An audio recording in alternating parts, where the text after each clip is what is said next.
એક મીઠું વેચનાર દરરોજ તેના ગધેડા પર મીઠાની થેલી લઈને બજારમાં જતો. રસ્તામાં તેઓએ એક નદી પાર કરવાની હતી. ગધેડો રોજ મીઠાની થેલી લઈને નદી પાર કરી જતો. એક દિવસ નદી પાર કરતી વખતે ગધેડો અચાનક નદીમાં પડી ગયો અને મીઠાની થેલી પણ પાણીમાં પડી ગઈ.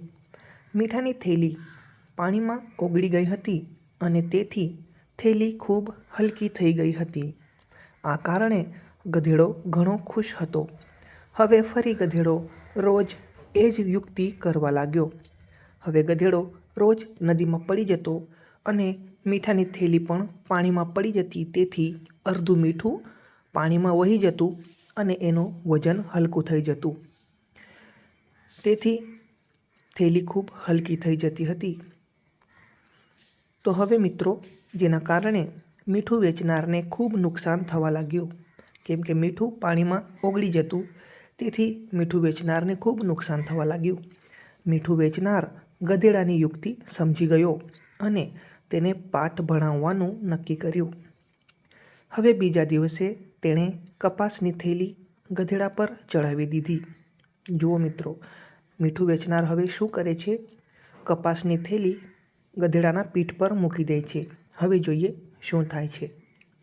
હવે ગધેડાએ ફરી એ જ યુક્તિ કરી. ગધેડાએ વિચાર્યું કે હું પાણીમાં બેસી જઈશ તો કપાસ હજુ હલકો થઈ જશે.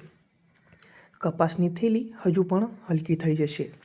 પણ જ્યારે ગધેડો નદીમાં પડ્યો તો કપાસમાં પાણી ભરાઈને કપાસ તો ખૂબ જ ભારે થઈ ગયો અને ગધેડાને ભારે કપાસ લઈને જવું પડ્યું. તેણે આમાંથી એક પાઠ શીખ્યો. તે દિવસ પછી તેણે કોઈ ચાલ ન કરી અને પૂરી ઈમાનદારીથી કામ કરવા લાગ્યો અને મીઠું વેચનાર ખુશ થઈ ગયો. આ વાર્તામાંથી આપણને એક બોધ મળે છે કે ભાગ્ય હંમેશા આપણો સાથ નથી આપતું. હંમેશા આપણે આપણી બુદ્ધિનો ઉપયોગ કરવો જોઈએ.